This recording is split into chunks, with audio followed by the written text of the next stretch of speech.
Mark எழுதின சுவிசேஷம் 14ஆம் அதிகாரம் 32 42 வரை. பின்பு கெத்செமனே என்னப்பட்ட இடத்திற்கு வந்தார்கள். அப்பொழுது அவர் தம்முடைய சீஷர்களை நோக்கி, நான் ஜெபம் பண்ணும் அளவும் இங்கே உட்கார்ந்திருங்கள் என்று சொல்லி பேதுருவையும் யாக்கோபையும் யோவானையும் தம்மோடே கூட்டிக் கொண்டு போய் திகிலடையவும் மிகவும் வியாகுலப்படவும் தொடங்கினார். அப்பொழுது அவர், என் ஆத்மா மரணத்துக்கு ஏதுவான துக்கம் கொண்டிருக்கிறது, நீங்கள் இங்கே தங்கி விழித்திருங்கள் என்று சொல்லி சற்று அப்புறம் போய் தரையிலே விழுந்து அந்த வேளை தம்மை விட்டு நீங்கி போகக்கூடுமானால் அது நீங்க வேண்டும் என்று வேண்டிக் கொண்டு, அப்பா பிதாவே, எல்லாம் உம்மாலே கூடும், இந்த பாத்திரத்தை என்னிடத்திலிருந்து எடுத்து போடும், ஆகிலும் என் சித்தத்தின்படி அல்ல உம்முடைய சித்தத்தின்படியே ஆக கடவுது என்றார். பின்பு அவர் வந்து அவர்கள் நித்திரை பண்ணுகிறதை கண்டு பேதுருவை நோக்கி, சீமோனே, நித்திரை பண்ணுகிறாயா? ஒரு மணி நேரம் நீ விழித்திருக்க கூடாதா? நீங்கள் சோதனைக்குட்படாதபடிக்கு விழித்திருந்து ஜெபம் பண்ணுங்கள். ஆவி உற்சாகம் உள்ளதுதான், மாம்சமோ பலவீனம் உள்ளது என்றார். அவர் மறுபடியும் போய் அந்த வார்த்தைகளையே சொல்லி ஜெபம் பண்ணினார். அவர் திரும்ப வந்தபோது அவர்கள் மறுபடியும் நித்திரை பண்ணுகிறதை கண்டார். அவருடைய கண்கள் மிகுந்த நித்திரை மயக்கம் அடைந்திருந்தபடியால் தாங்கள் மறுமொழியாக அவருக்கு சொல்வது என்னதென்று அறியாதிருந்தார்கள். அவர் மூன்றாந்தரம் வந்து, இனி நித்திரை பண்ணி இளைப்பாருங்கள், போதும், வேலை வந்தது. இதோ மனுஷகுமாரன் பாவிகளுடைய கைகளில் ஒப்பு கொடுக்கப்படுகிறார், என்னை காட்டி கொடுக்கிறவன் இதோ வந்து விட்டான், எழுந்திருங்கள், போவோம் என்றார். போன தடவை நாம் இதே பகுதியை தான் வாசித்து பிரசங்கம் பண்ண என்ன பார்த்தோம்? போன தடவை கெத்செமனே தோட்டத்தில் இயேசு ஏன் இப்படி வேதனைப்பட்டார், மனவேதனைப்பட்டார். கெத்செமனே தோட்டத்தில் வேற எங்கேயும் பார்க்காத அளவுக்கு இங்கே நம்ம அவரை பார்க்குறோம். இதை விட்டால் சிலுவையில் தான் இப்படி பாடுபடுறத வேதனைப்படுறதை பார்க்கலாம். சிலுவையில் கூட அதை ரொம்ப வெளிப்படுத்துறது இல்லை, அந்த ஒரு வார்த்தையில் தான் வெளிப்படுத்துகிறார் பெரும்பாலும். அந்த என் தேவனை ஏன் என்னை கைவிட்டீர் நாங்கள் சிலுவையில் கதறப்போ தான் அது அவருடைய அந்த வேதனை வெளிப்படுது. மற்றபடி அவ்வளோ வெளிப்படுத்துறது இல்லை. ஆனால் கெத்செமனே தோட்டத்தில் பயங்கரமாக வெளிப்படுத்துகிறார். அதை மரணத்துக்கு ஏதுவான ஒரு துக்கம் இருக்குன்றாரு. அப்போ அதில் ஏன் அப்படி உணர்ந்தார் என்பதை நாம் போன தடவை பார்த்தோம். என்ன சொன்னோம்? அதுக்கு என்ன சொன்னோம்னா, வரப்போகிற சிலுவை பாடுகளினுடைய ஒரு முன்ருசியே கெத்செமனே தோட்டத்தில் அவருக்கு கிடைக்குது. ஒரு பாத்திரத்தை குடிக்க போகிறார், பாடுகளின் பாத்திரம். அந்த பாத்திரத்துக்குள்ளே என்ன இருக்குதுன்றத தேவன் அவருக்கு காண்பிக்கிறார்.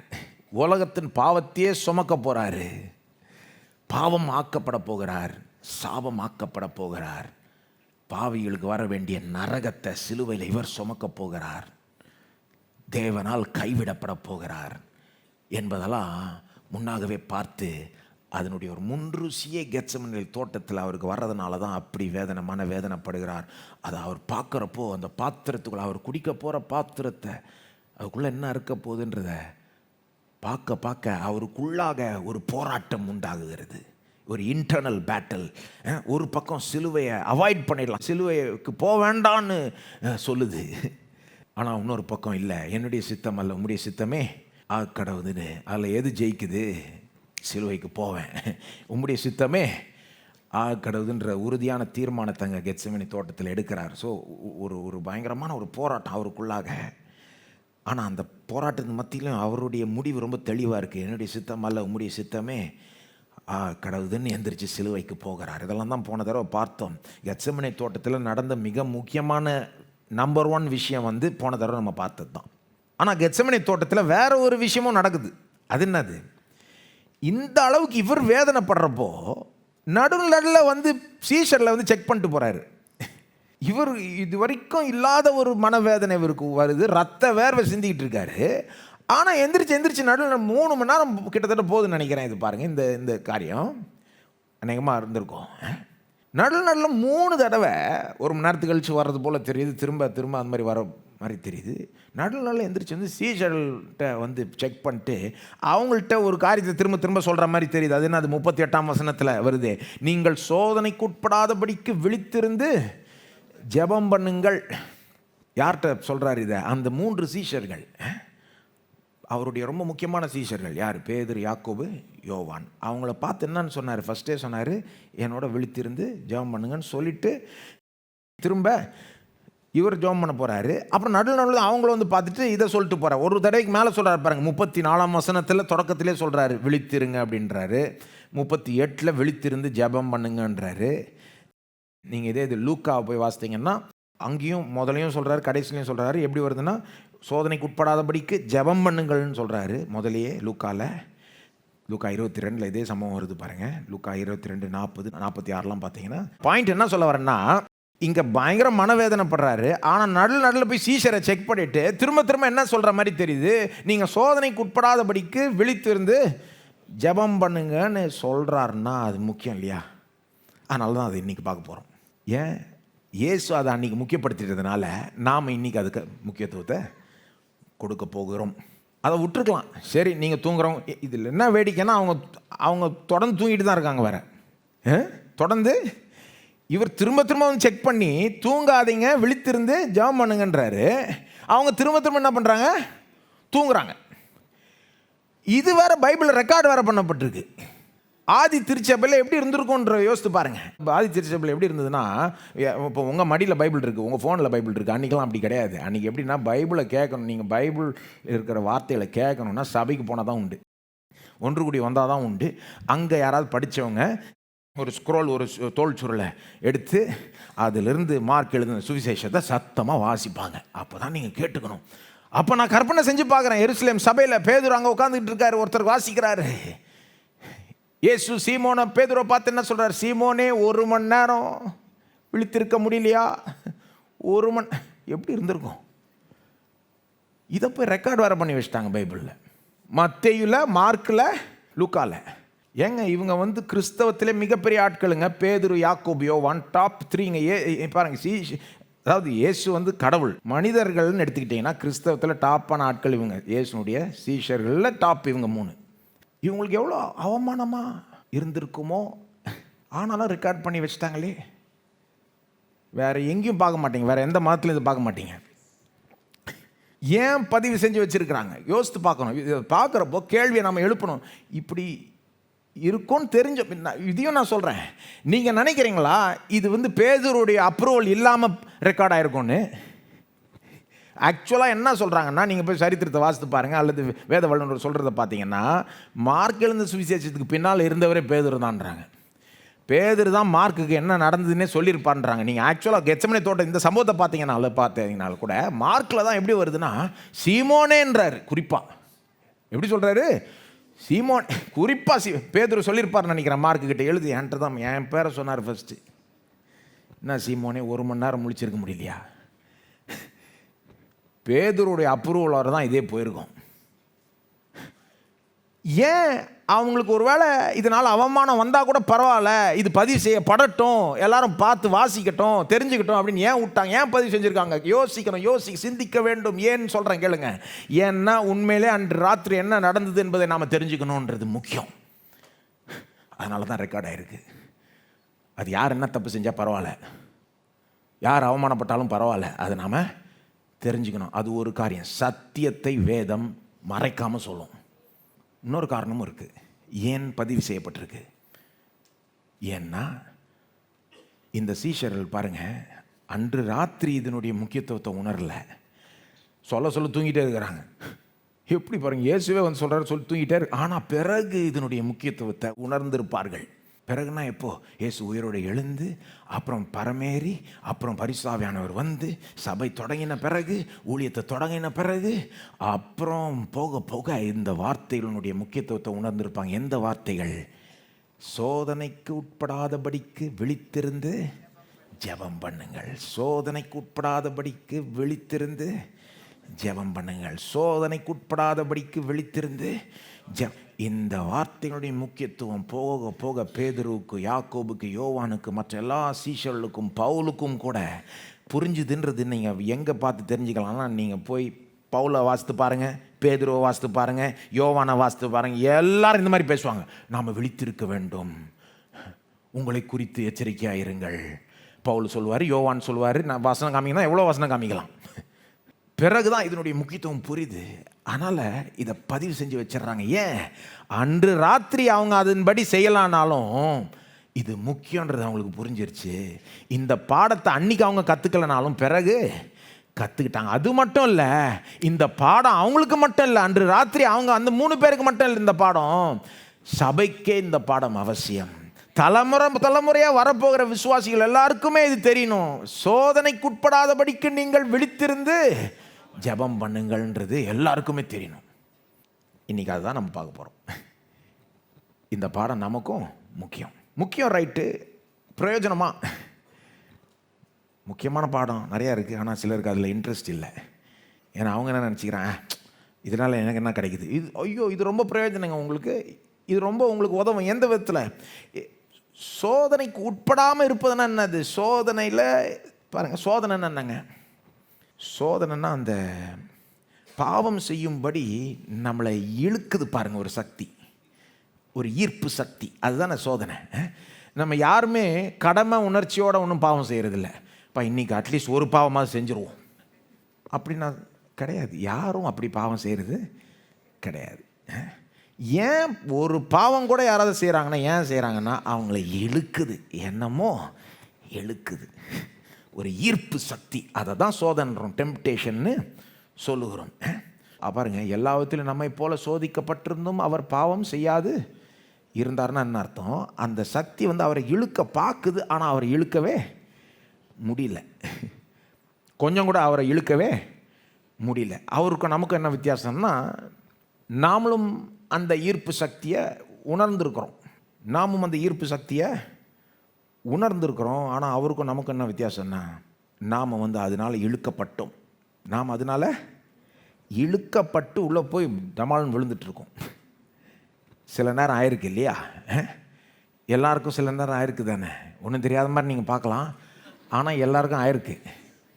அந்த ஈர்ப்பு சக்தினா என்னன்னு நல்லா தெரியும். நான் ஒன்றும் ரொம்ப விளக்க தேவையில்ல. அது அந்த எப்படி இழுக்குதுன்னு தெரியும், நாம் எப்படி இழுக்கப்பட்டிருக்கோன்னு தெரியும். அந்த மாதிரி அனுபவம் நமக்கு இருக்குது. இழுக்கப்பட்டு போய் விழுவோம் செஞ்சுருக்கிறோம். அப்படி இழுக்கப்பட்டு விழுந்ததுனால தானே நமக்கு ஒரு ரட்சகர் தேவை. இல்லைன்னா ரட்சகர் தேவையே கிடையாது. சிலர் பேசுகிறத பார்த்தா அவங்க என்னமோ அப்படியே பாவமே செய்யாத மாதிரி ரொம்ப பரிசுத்தவான்கள் மாதிரி இருக்கும். அந்த மாதிரி யாருமே இல்லை உலகத்தில். எல்லாரும் பாவம் செய்து ஏகமாய் கெட்டு போனார்கள், தேவ மகிமை அற்றவர்களாகி போனார்கள் என்று வேதம் போதிக்குது. அப்போ நமக்கு எல்லாருக்கும் சோதனைன்னு என்னன்னு தெரியும், சோதனையுடைய அந்த ஈர்ப்பு சக்தி என்னன்னு தெரியும், அது எப்படி இழுக்குது, நம்ம எப்படி இழுக்கப்பட்டு உளுந்திருக்கோன்னு தெரியும். அதை விழுறப்போ சில நேரம் அந்த மாதிரி அதில் இழுக்கப்பட்டு போய் சிக்கி கொண்டு விழுறப்போ அதனால் எவ்வளோ ஒரு இழப்பு நமக்கு நேரிடுதில்ல. எவ்வளோ டைம் வேஸ்ட்டு, எவ்வளோ எனர்ஜி வேஸ்ட்டு, எவ்வளோ நம்ம சமாதானத்தை கெடுக்குது, எவ்வளோ தேவனை கனவீனப்படுத்துகிறோம்.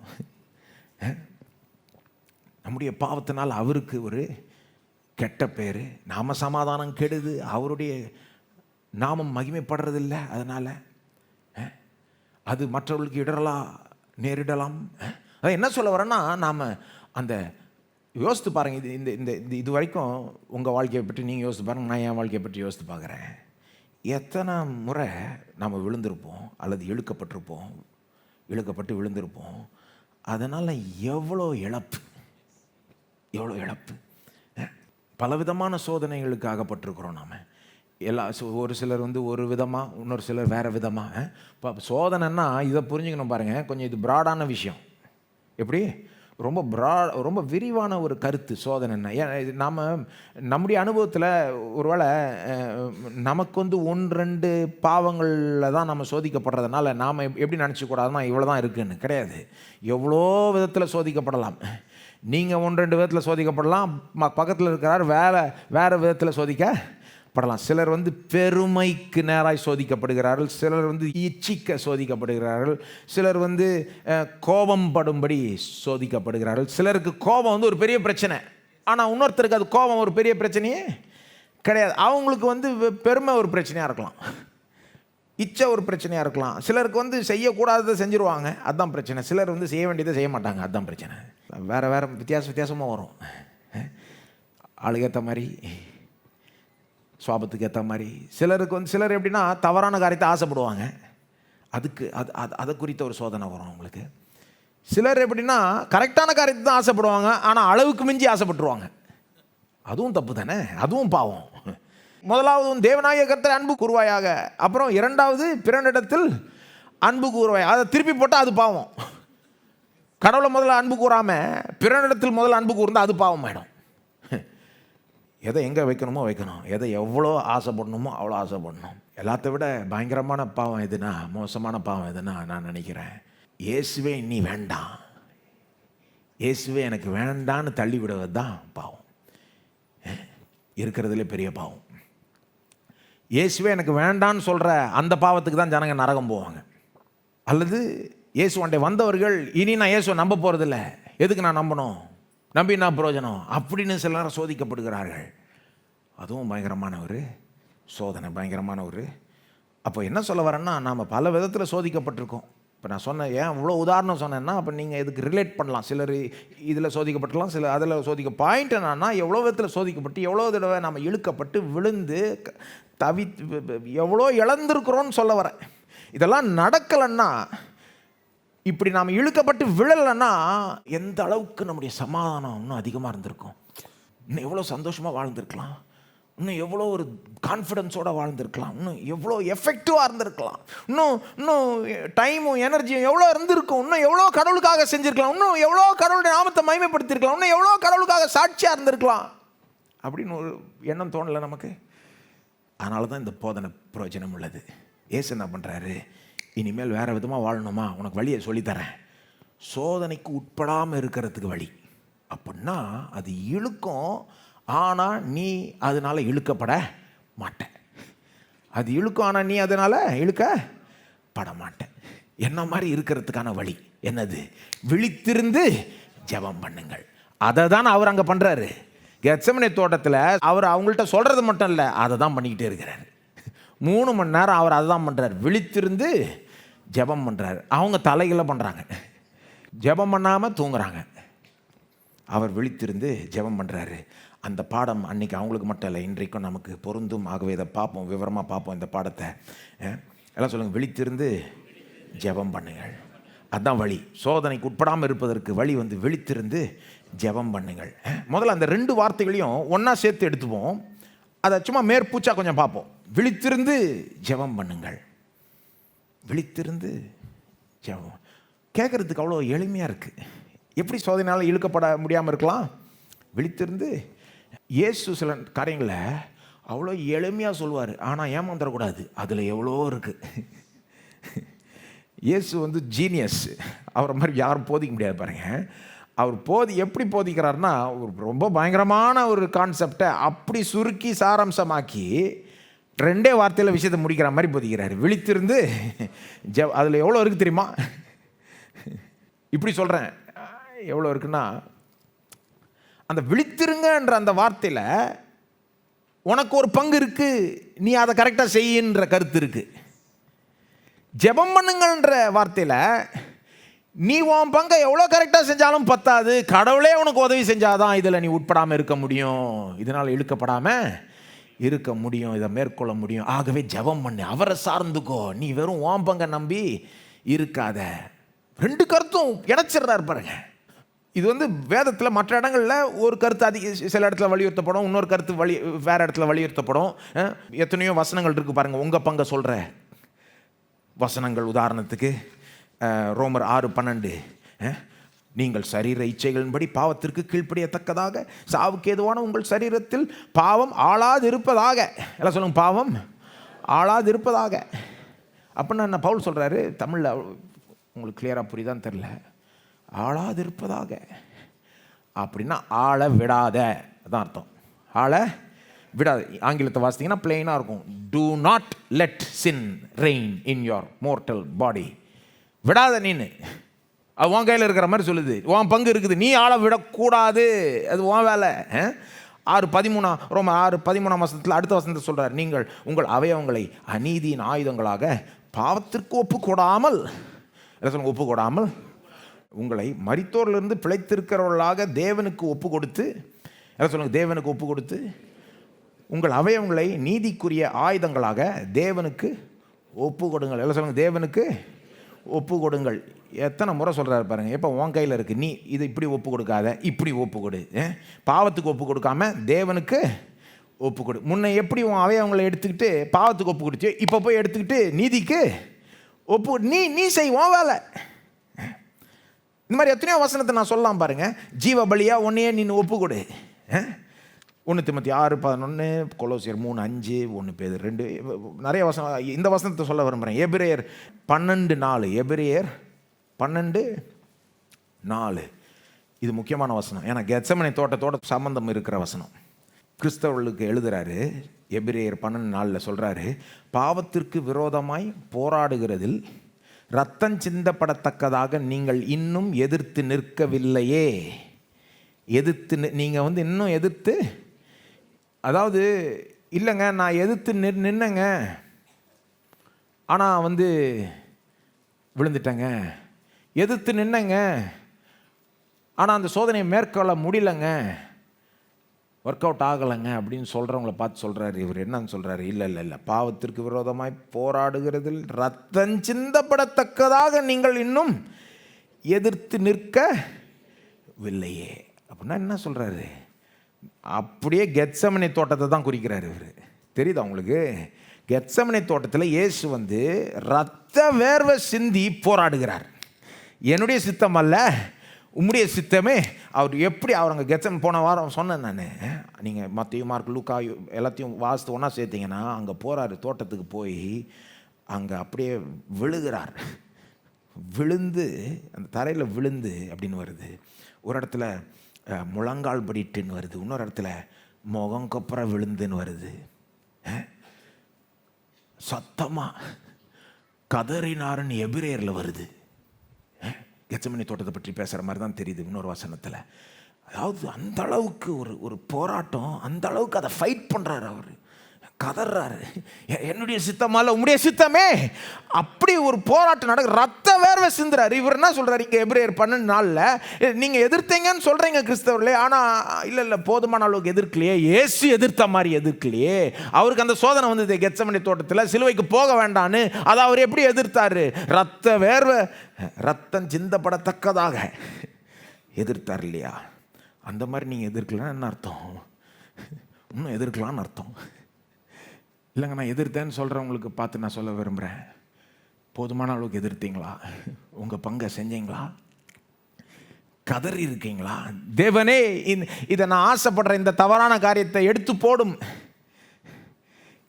ஆசைப்படுற என்ன இதை வெறுக்கிற அளவுக்கு மாத்திர ஆண்டவரே. பாருங்க, அதான் விழித்திருந்து ஜெபம் பண்ணுங்கள். அதாவது நாம் எதிர்க்கணும், ஆனால் அது ஜெபத்தில் தேவனிடத்தில் போய் ஜெபத்தில் அவருக்கு முன்பாக அதை செய்யணும். கெத்செமனேல அப்படி தான் பண்ணுறார் இயேசு. அதை எதிர்க்கிறார், ஆனால் ஜெபத்தில் அதை எதிர்க்கிறார். ஜெபத்தில் அந்த எதிர்க்கிறதுலையும் தேவனுடைய உதவியை நாடுகிறார். பாருங்க, உங்களுக்கு பங்கு இருக்கு, ஆனால் நீங்கள் எவ்வளோ எதிர்த்தாலும் கூட பத்தாது. ஜெபம் பண்ணாதான் அவருடைய உதவியோடு தான் அது ஒர்க் அவுட் ஆகும். அவருடைய உதவியோடு தான் வெற்றி நமக்கு கிடைக்கும். நம்முடைய பங்கை நாம் ஃபுல்லாக பண்ணணும், கரெக்டாக பண்ணணும். ஆனால் எவ்வளோ கரெக்டாக பண்ணி எவ்வளோ பர்ஃபெக்டாக பண்ணாலும் பத்தாது. அவருடைய உதவி இல்லாமல் ஒன்றுமே நடக்காது. ஆகவே விழித்தும் இருக்கணும், ஜெபமும் எதையும் விடக்கூடாது. சிலர் என்ன பண்ணுவாங்க, இதை விட்டுட்டு இதை எடுத்துப்பாங்க, அல்லது அதை விட்டுட்டு இதை எடுத்துப்பாங்க. சில கிறிஸ்தவர்கள் எப்படி இருக்காங்கன்னா, அவங்க ஜெபத்தை எம்ஃபசைஸ் பண்ணுவாங்க. அவங்க என்ன சொல்லுவாங்க, அப்போ நம்ம கையில் ஒன்றும் இல்லை, ஜெபம் தான் பண்ணணும், வேறு ஒன்றுமே பண்ண முடியாது. ஆங்கிலத்தில் இப்படிலாம் சொல்லுவாங்க, let go and let God. அப்படின்னா உன் கையில் ஒன்றும் இல்லை, கடவுள் தான் பார்க்கணும். அது சில நேரம் பொருந்தும். ஆனால் சோதனையை மேற்கொள்ளணுன்ற விஷயத்தில் வந்தால் அது அவ்வளோ வெறும் அந்த கருத்து மட்டும் பொருந்தாது. அது ஒரு பக்கம். அது எந்த பக்கம்? ஜெபம் பண்ணுங்கள் பக்கம். அது ஜெபம் பண்ணுங்கள்ன்ற அந்த வார்த்தையில் அது இருக்குது. லெட் கோ அண்ட் லெட் காட்னா கடவுள் செய்வார்னு நீ நம்பு, நீ அவரை கேளு, அவருடைய உதவியை நாடு. ஆனால் வெறும் அதுதான் இருக்குதுன்னா, நீங்கள் செய்ய வேண்டியது நீங்கள் செய்யலைன்னா அது தப்பாயிடும், ஒர்க் அவுட் ஆகாது. சோதனையில் நம்ம விழுந்துருவோம். இல்லை நான் கடவுள் செய்வார்னு பார்த்தேன். தேவன் சொல்கிறார் உங்களை பார்த்து, இயேசு சொல்கிறார், இல்லை நீ விழித்திரு, ஜெபம் பண்ணு. ரெண்டுமே இருக்கணும். நீ உன் பங்கு செய்யணும், ஜெபமும் பண்ணணும், அவரும் உனக்கு உதவி செய்யணும். உன் பங்கு செய்கிறதுக்கே அவர் உதவி செய்வார், அதையும் தாண்டி அவர் செய்வார். சில கிறிஸ்தவர்கள் கொஞ்சம் மாறாக இருக்கிறாங்க. அவங்க ஜெபத்தை எம்ஃபசைஸ் பண்ண மாட்டாங்க. அவங்க என்ன பண்ணுவாங்க, எல்லாம் உன் கையில் இருக்கிற மாதிரி பேசுவாங்க. எல்லாம் நம்ம கையில் தான் இருக்குது, நம்ம எதிர்த்தா போயிடுமே, அதில் என்ன பெரிய ஒரு இது அப்படின்ற ஒரு கேஷுவலான ஒரு ஆட்டிடியூட் பாருங்கள். கிடையாது. இயேசுக்கிட்ட அது இல்லை பாருங்கள். இயேசுக்கிட்ட என்ன மாதிரி இந்த 2 வார்த்தையில் எல்லாத்தையுமே அடக்கிடுறாருங்க. கிட்டத்தட்ட சோதனையை மேற்கொள்கிறதுக்கு முழு போதனை இதில் அடக்கிடுறாரு. விழித்திருந்து ஜெபம் பண்ண, நீ உன் வேலையை கரெக்டாக செய், அலர்ட்டாக செய், கவனமாக செய், ஆனால் அதையும் தாண்டி கடவுள் செய்யணும், இல்லைன்னா இது நடக்காது. 2மே முக்கியம். சீஷர்கள்ட்ட 2மே இல்லை. விழித்திருன்னா தூங்கிட்டாங்க அவங்க. ஜெபம் பண்ணுங்கன்னா பாருங்கள், ஜெபம் பண்ணல தூங்கிட்டாங்கன்றது ஒன்று. ஆனால் அந்த ஜெபத்தின் ஆவி கூட இல்லை அந்த நேரத்தில் அவங்கள்ட்ட. ஜெபத்தின் ஆவின்னு சொல்கிறோம்ல, அப்படின்னா என்ன? ஸ்பிரிட் ஆஃப் ப்ரேயர் அப்படின்னா என்ன? அதாவது இப்போ நம்ம ஒரு நாளில் 1 மணி நேரம் ஜெபிக்கிறோம், 2 மணி நேரம் ஜெபிக்கிறோன்றது ஒன்று. ஆனால் நாளெல்லாம் ஜெபத்தின் ஆவியோடு தான் வாழணும். அது என்னது ஜெபத்தின் ஆவி அப்படின்னா? தேவனை சார்ந்து வாழ வேண்டும். என்னுடைய பலத்தை சார்ந்து வாழக்கூடாது, தேவனை அவரை நம்பி வாழணும், அவரை சார்ந்து வாழணும். அவர் என்னோட இருக்கிறார், எனக்கு உதவி செய்கிறார்ன்ற அந்த நம்பிக்கையோட, அதான் ஜெபத்தின் ஆவி. ஜெபத்தின் உருப்படியான ஜெபத்தின் ஆவி. சீஷல்ட்ட அந்த ஜெபத்தின் ஆவி அந்த ராத்திரியில் இல்லை. ஏன் தெரியுமா நான் சொல்கிறேன்? அவங்க செல்ஃப் கான்ஃபிடென்ஸ் ஆவி தான் இருந்தது அன்றைக்கி. இயேசு சொல்கிறாரு அவங்கள பார்த்து, நீங்கள் எல்லாருமே கொஞ்சம் நேரத்தில் என்னை விட்டுட்டு போயிடுவீங்கன்றாரு. இவங்க என்ன பண்ணியிருக்கணும்? ஐயோ ஆண்டவரே, இல்லைங்க அப்படி சொல்லாதீங்க, நீர் எங்களுக்கு உதவி செய்யும், நீர் அப்படின்னு பேசியிருக்க வேணாம். அதை விட்டுட்டு என்ன பேசினாங்க அவங்க? பேதுரு சொல்கிறாரு, எல்லாரும் விட்டு போனாலும் நான் விட்டே போக மாட்டேன். செல்ஃப் கான்ஃபிடென்ஸ், தன்னம்பிக்கை. நான் உயிரை கூட கொடுக்கறதுக்கு ரெடி, யார் என்ன பண்ணாலும் நான் மறுதளிக்க மாட்டேன். அப்படியே செல்ஃப், அப்படியே தன்னம்பிக்கை. தன்னம்பிக்கை உலகத்தில் பெரிய விஷயங்க, கிறிஸ்தவத்தில் ஒரு பெரிய விஷயமே கிடையாது. சோதனையை மேற்கொள்றதுக்கு தன்னம்பிக்கை பத்தாதுங்க, கிறிஸ்துவின் பேரில் நம்பிக்கை வேண்டும். என்னை பலப்படுத்துகிற கிறிஸ்துவனால் எனக்கு எல்லாவற்றையும் செய்ய எனக்கு பலன் உண்டுன்னு சொல்கிறது தான் கிறிஸ்துவின் பேரில். அது சொல்லணும் பாருங்கள். உலகத்தில் எப்படின்னா, ஒன்று தன்னம்பிக்கை இருக்கும், இல்லைன்னா ஐயோ என்னால் முடியலன்னு பயம் இருக்கும், கோலத்தனம். 2 எக்ஸ்ட்ரீம். ஒன்று என்னால் இதை ஃபேஸ், ஐயோ என்னால் இது முடியாது முடியாது முடியாது அப்படின்ற ஒரு இது. நோ கான்ஃபிடென்ஸ், நம்பிக்கையே இல்லை. இன்னொரு எக்ஸ்ட்ரீம் என்னது? தன்னம்பிக்கை, என்னால் முடியும். கிறிஸ்தவம் 2மே வேண்டான்னது. பைபிள் 2மே சரி கிடையாதுன்னுது. பயத்தோடு வாழக்கூடாது, தன்னம்பிக்கையோடையும் வாழக்கூடாது. கிறிஸ்துவின் பேரில் நம்பிக்கை வச்சா எவ்வளோ வேணா வைக்கலாம். என்னை பலப்படுத்துகிற கிறிஸ்துவனால் எனக்கு எல்லாவற்றையும் செய்ய. இப்போ என்னன்னு சொல்லியிருக்கணும் சீஷர்கள்? இயேசுவே நீர் தான் எங்களை பலப்படுத்தணும், நீர் பலப்படுத்தினீர்னா நாங்கள் அப்படி போக மாட்டோம். ஆனால் அவங்க தன்னம்பிக்கையின் பேச்சை பேசிட்டாங்க. அது பெருமைக்கு நேராக கொண்டு போய் விழுந்துட்டாங்கன்னா அவரை விட்டு ஓடி போயிட்டாங்க. அது சோதனைக்கு விழுந்தது மாதிரி தானே, அது பெரிய சோதனைங்க. அது இயேசுவை கைவிட்டாங்க அன்றைக்கி ஆக்சுவலாக. அப்போது ஜெபத்தின் ஆவி, எல்லாம் சொன்ன ஜெபத்தின் ஆவி. அதாவது விழித்திருந்து ஜெபம் பண்ணுங்கள்னா, உன் கையில் தான் இருக்கிற மாதிரி வேலை செய், அதே நேரத்தில் எல்லாமே அவர் கையில் இருக்கிற மாதிரி தான் ஜெபி. உன் கையில் எல்லாமே இருக்கிற மாதிரி வேலை செய், ஆனால் எல்லாமே அவர் கையில் தான் இருக்கிற மாதிரி ஜெபி. 2த்தையும் சேர்த்தா தான் உருப்படியாக இருக்கும் கிறிஸ்தவ வாழ்க்கை. ஒர்க் ஆஸ் தோ every thing depend on you, pray as தோ every thing depended on him. அந்த 2 அந்த காம்பினேஷன் ரொம்ப முக்கியம்.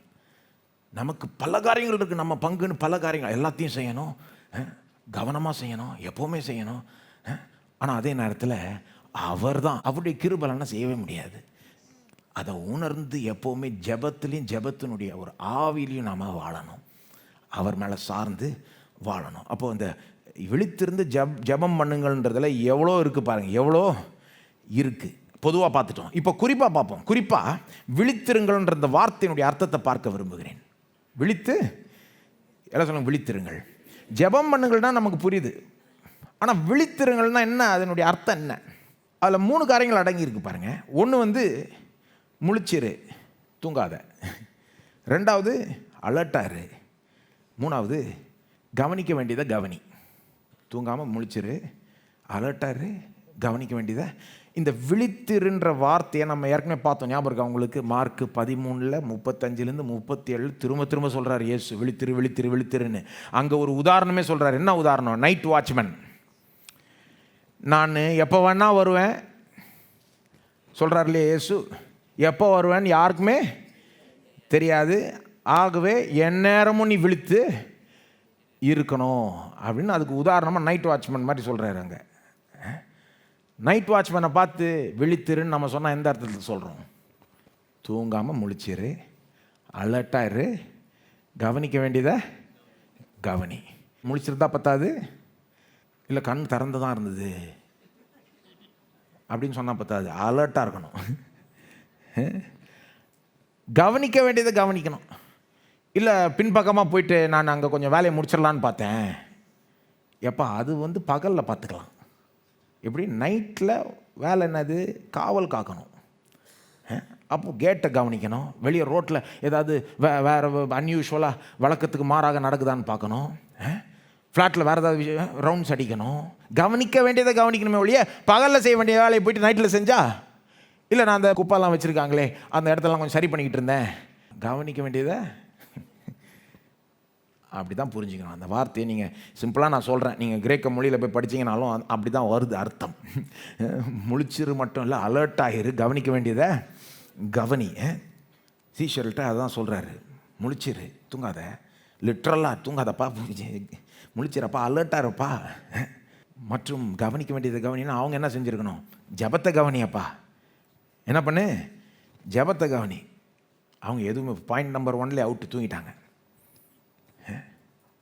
ஆனால் அது ஸ்பிரிச்சுவலாக நம்மளை அப்ளை பண்ணிக்கணும்ல, ஆவிக்குரிய ரீதியில் நம்ம அதை அப்ளை பண்ணோம். அதாவது வெறும் தூங்காமல் முழிச்சிருக்கிறது ஒன்று, ஆனால் ஆவிக்குரிய ரீதியில் முழிச்சிருக்கிறது வேறு. இங்கே இந்த பாடம் நமக்கும் தலைமுறையாக வருகிற எல்லா கிறிஸ்தவர்களுக்கும் பொருந்தோன்னா எந்த விதத்தில் பொருந்தோங்க? முழிச்சிருன்னா வெறும் தூங்காமல் கொஞ்சம் நேரம் ஜபம் பண்ணுன்னு கிடையாது, அதுவும் சில நேரம் செய்யணும். வெறும் தூங்கிட்டே இருக்க முடியாது கிறிஸ்தவர்கள், இல்லையா? நித்திரையை தேவன் அளிக்கிறார், உண்மைதான். ஆனால் அதுக்குன்னு ஜபத்தை நாம் நெக்லெக்ட் பண்ணக்கூடாது.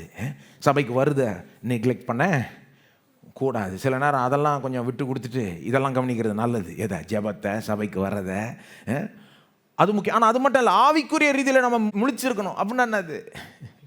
எப்படி சரீரப்பிரமாக தூங்கிட்டா என்ன ஆகிடுது? சிலருக்கு சரீர பிரகாரமாக கூட ஆவிக்குரிய விஷயத்தில் தூக்கம் தான் வரும். திரைப்படத்தை 3.5 மணி நேரம் பார்த்துருவாங்க, ஆனால் செய்தியை 1 மணி நேரம் கேட்குறதுக்கு கஷ்டம். 20 நிமிஷம் ஜெபம் பண்ணுறது கஷ்டம்.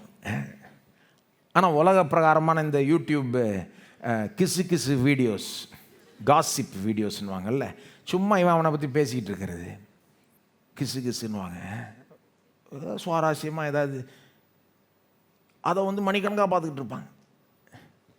ஆனால் வசனத்தை பற்றி ஒரு 20 நிமிஷம் வீடியோ பார்க்குறதுக்கு சில பேருக்கு முழிச்சிருக்க முடியல. அது ஒன்று. நான் சொல்கிறது ஆவிக்குரிய விதத்தில் முழிச்சிருக்கிறதுனா, எப்படி ஒரு வாட்ச்மேன் தூங்கிட்டாருன்னா ஒன்றுமே தெரியாது, என்ன யார் வந்தால் யார் போனால், சிலர்லாம் அப்படி இருக்கிறாங்க. புரியுது, கஷ்டம் நைட்டில் முழிச்சிருக்கிறது. எவ்வளோ ஆண் அடித்தாலும் எந்திரிக்க மாட்டாங்க, என்ன நடந்ததே தெரியாது. அந்த மாதிரி சிலர் ஆவிக்குரிய ரீதியில் இருக்கிறாங்க. ஆவிக்குரிய ரீதியில் கர்த்தர் என்ன செய்கிறார், நமக்கு என்ன திட்டம் வச்சிருக்கிறார், ஒன்றும் புரியாத மாதிரி உலகத்தான் மாதிரி வாழ்ந்துட்டுருக்காங்க. விசுவாசிகள் அப்படி முழுக்க கண்கள் மூடி இருக்கிறது கஷ்டம். எனக்கு தெரிஞ்சு கொஞ்சமாவது கண் திறந்துருக்கு விசுவாசிக்கு. உலகத்தானுக்கு தான் முழுசாக மூடி இருக்குது. ஆவிக்குரிய ரீதியில் ஆவிக்குரிய கண்கள் முழுசாக அவங்களுக்கு தான் மூடி இருக்குது. நீங்கள் விசுவாசியாக இருந்தீங்கன்னா, நீங்கள் ஒரு இப்போ தான் நேற்று மறுபடியும் பிறந்த விசுவாசியாக இருந்தால் கூட ஓரளவுக்கு உங்களுக்கு கண் திறக்கப்பட்டுருச்சு. நீங்கள் ஃபுல்லாக ஒன்றும் அப்படி இல்லை. ஆனால் சில நேரம் உலகத்தார் மாதிரி நம்ம கர்த்தருடைய நோக்கங்களை புரிஞ்சிக்காமல், கர்த்தருடைய வழியில் புரிஞ்சிக்காமல் அவங்கள மாதிரி சில நேரம் இருக்கும் பாருங்கள். வாழ்க்கையை, தேவனை புரிஞ்சிக்க வேண்டிய விதத்தில் புரிஞ்சிக்காமல், நம்மையே புரிஞ்சிக்காமல், உலகத்தை புரிஞ்சிக்காமல், குடும்ப வாழ்க்கையை புரிஞ்சிக்காமல், எதையுமே அவர் பார்க்குற விதத்தில் பார்க்காம, அந்த விதத்தில் ஆவிக்குரிய கண்கள் மூடி இருக்க ஒரு நித்திரையில் இருக்கிறது போல் வாழுகிறோம். இல்லை, முழிச்சிருங்க, விழித்திருங்க. எல்லாம் சொல்லுங்க, விழித்திருங்க. So முழிச்சிருங்க first. ரெண்டாவது அலர்ட்டாக இருங்க. எல்லாம் சொல்லுங்கள், அலர்ட்டாக இருங்க. அலர்ட்டாக இருங்கன்னா, ஆபத்து எங்கேருந்து வேணால் வரலாம், எப்போ வேணால் வரலாம், யாருக்கு வேணால் வரலாம். ஆகவே அலர்ட்டாக இருங்க. அப்படி தான் அதை அப்ளை பண்ணிக்கணும் நம்ம இன்றைக்கி. விழித்திருங்கன்னா அதிலே முழிச்சிருங்கன்றது மட்டும் அலர்ட்டாக இருங்கன்னு வந்துடுது. அலர்ட்டாக இருக்கணும்னா ஏன் அலர்ட்டாக இருக்கணும்னா, ஆபத்து இருந்தால் தான் அலர்ட்டாக இருக்கணும். ஆபத்து நேரிடலாம் அப்படின்னா அலர்ட்டாக இருக்கணும். நமக்கே தெரியும், சில நேரம் ஆபத்து நேரிடலான்னு தெரிஞ்சால் ஹை அலர்ட்டில் போட்டுருவாங்க பாருங்கள். எல்லா இடத்தையும் வாட்ச் பண்ணுவாங்க. ரொம்ப கேர்ஃபுல்லாக கவனிப்பான். கிறிஸ்தவ வாழ்க்கையில் நாம் எப்போவுமே ஹை அலர்ட்டில் தான் வாழணும். ஏன் தெரியுமா? சோதனை எங்கிருந்து வேணால் வரலாம், எப்போ வேணால் வரலாம், யாருக்கு வேணால் வரலாம். அலர்ட்டை குறைக்கவே முடியாது. ஒரு கிறிஸ்டியன் ஹிம் இருக்குது, கிறிஸ்டியன் சீக் நாட் ரிப்போஸ் எட். இந்த வாழ்க்கையில் நீ இளைப்பாறுதலை நாடாதேன்னு. அதாவது வாட்ச் அண்ட் ப்ரே, அந்த ஹிம் பேர் கோரஸில் வாட்ச் அண்ட் ப்ரேன்னு வரும். விழித்திருந்து ஜெபம் பண்ணுங்கள். நீ இந்த பூமியில் வாழ்கிற வரைக்கும் நீ தொடர்ந்து விழித்திருந்து ஜெபம் பண்ணணும். ஏன்னா சோதனை எங்கேருந்து வேணால் வரலாங்க. எங்கேருந்து வேணான்னா அதை வேதம் வந்து இப்படி நான் கொஞ்சம் சிம்பிளாக்கி சொல்கிறேன். எங்கேருந்து வரும்? ஒன்று உலகத்துலேருந்து வரும், இல்லைன்னா பிசாசிக்கிட்டேருந்து வரும், இல்லைன்னா மாம்சத்துலேருந்து வரும். அல்லது இப்படி சொல்கிறேன், நமக்கு வெளியிலேருந்து வரலாம், நமக்கு உள்ளிருந்து வரலாம், பிசாசுக்கிட்டேருந்து வரலாம். பிசாசு வந்து வழக்கமாக நம்ம உலகத்தை யூஸ் பண்ணுவோம், இல்லைன்னா நம்முடைய மாம்சத்தையே யூஸ் பண்ணுவோம். அப்படி தான் சோதிப்பான். உலகத்திலிருந்து வரலாம் அப்படின்னு என்ன அர்த்தம்? கிறிஸ்தவத்தில் நம்முடைய சத்துருக்கள் யார் அப்படின்னு சொல்கிறப்போ, தியாலஜியில் போதிக்கிறப்போ சொல்லுவாங்க, world flush and the devil. உலகம், மாம்சம், பிசாசு. நம்மளை எதிர்க்கிற சக்திகள் என்னது? உலகம், மாம்சம், பிசாசு. உலகம் நமக்கு வெளியே இருக்கிற இந்த உலகம், அதில் தேவனுடைய வழிகளுக்கு புறம்பான காரியங்கள். பாருங்கள், உலகம்னு சொல்கிறப்போ கரெக்டாக புரிஞ்சுக்கணும். பைபிளில் சில வசனங்கள் உலகத்தை பாசிட்டிவாக சொல்லும், சில வசனங்களில் வந்து உலகம் நெகட்டிவாக வரும், ஆனால் சில வசனம் பாசிட்டிவாக வரும். அது ஏன் அப்படின்னா, பாசிட்டிவாக வரப்போ எந்த உலகத்தை சொல்லுது? தேவன் உண்டாக்கின நல்ல உலகத்தை, இந்த வானத்தையும் பூமியையும் சொல்லுது. ஆனால் நெகட்டிவாகவும் வரும் சில வசனம். உதாரணத்துக்கு யோவான் 2:15 சொல்லுது, do not love the world. உலகத்தை நீ நேசிக்காத, அன்பு கூறாத. உலகத்தை நேசிக்கிறவன் இடத்துல பிதாவினுடைய அன்பு இல்லை. அப்போ அந்த இடத்துல உலகம் ரொம்ப நெகட்டிவாக வருது. எந்த அர்த்தத்தில் சொல்லப்படுது? விழுந்து போன உலகத்தை சொல்லுது. தேவனுடைய வழிகளுக்கு முரண்பாடாய் நடந்து கொள்ளுகிற உலகத்தை சொல்லுது. தேவனுடைய வழிகள் வேண்டாம், நாங்கள் எங்கள் வழியில் போகிறோன்னு சொல்லுகிற அந்த உலகம். எவ்வளோ விதத்தில் உலகம் அப்படி போதில்லை. எவ்வளோ விதத்தில் உலகம் வேற ஒரு வழியில் போகுது, நம்மளையும் அந்த வழியில் இழுக்க பார்க்குது. உலகத்தாருடைய மனப்பான்மை, சில நேரம் பெருமை உலகத்தில் பயங்கரமாக இருக்கும். பணத்திமிரு, பவர் இருக்கிற திமிரு, பேக்ரவுண்டு திமிரு, பெருமை, அது தேவனோட ஒத்து வராது. அது தேவன் அதை வெறுக்கிறார். எல்லாரும் அப்படி இருக்காங்கன்னு சொல்ல உலகத்தில். ஆனால் உலகம் அந்த வழியில் போகிறப்போ தேவன் அதை எதிர்க்கிறார். அது சில நேரம் நமக்கு கவர்ச்சிகரமாக தெரியுது, அப்படி இருந்தால் நல்லா இருக்குமே அப்படின்னு. கிடையாது, அதை தேவன் வெறுக்கிறார். அதனால் சோதிக்கப்படக்கூடாது.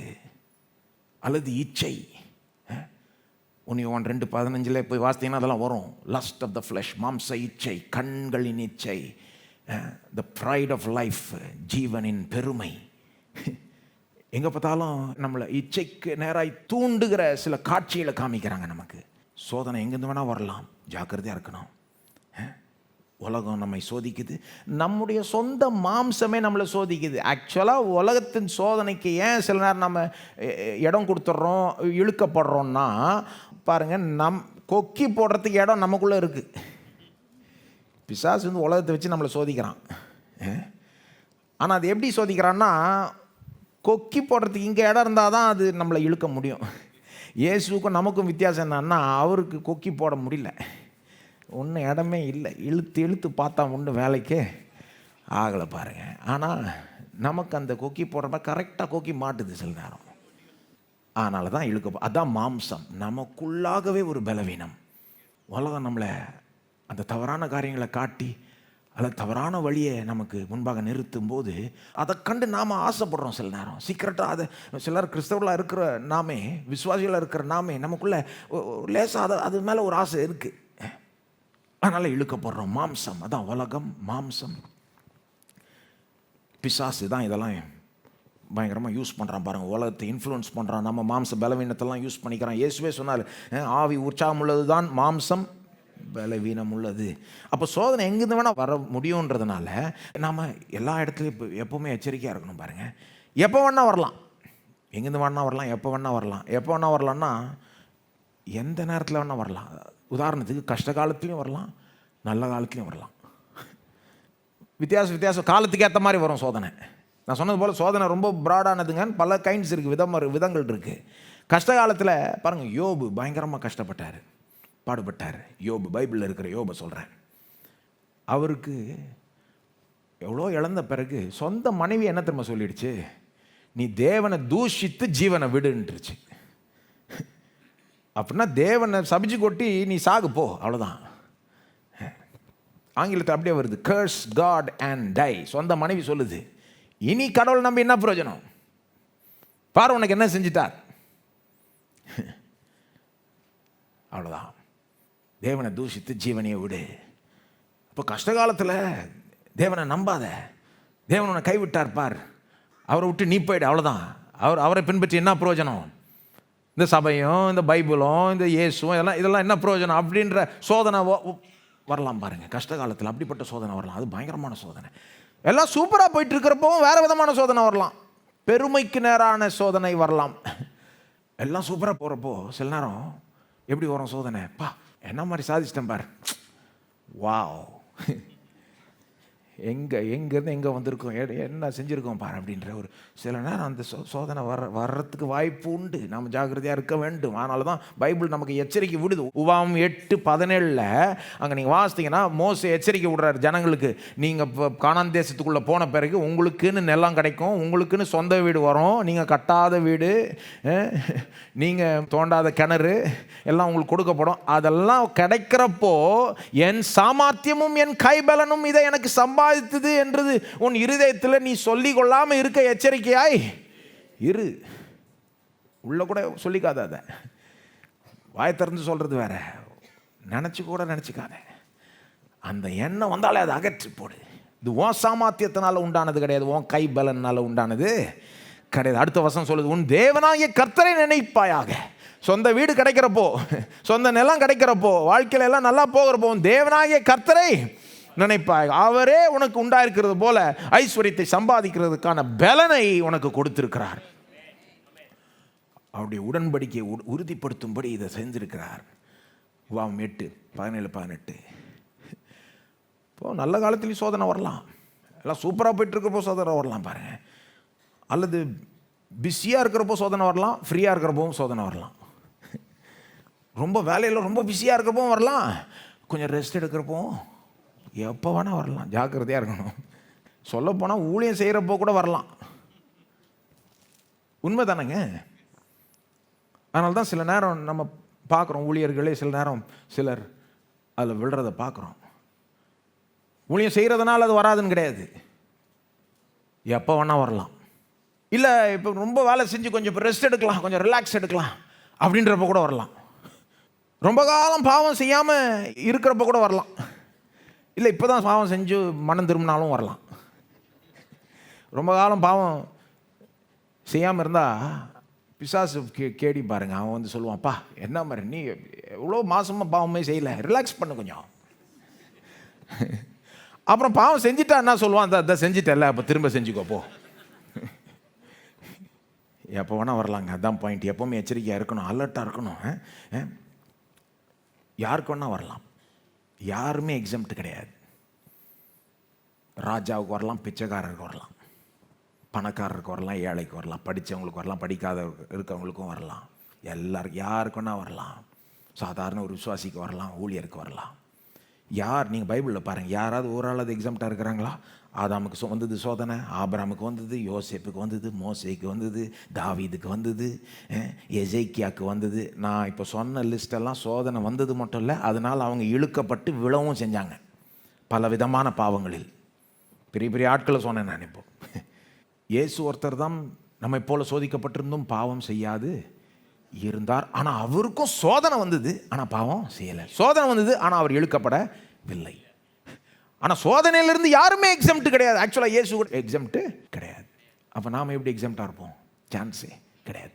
அப்போது ஹை அலர்ட்டில் இருக்கணும். ஏன்னா எங்கேருந்து வேணால் வரலாம், எப்போ வேணால் வரலாம், யாருக்கு வேணால் வரலாம். முழிச்சிருக்கணும், அலர்ட்டாக இருக்கணும். மூணாவது, கவனிக்க வேண்டியதை கவனிக்கணும்.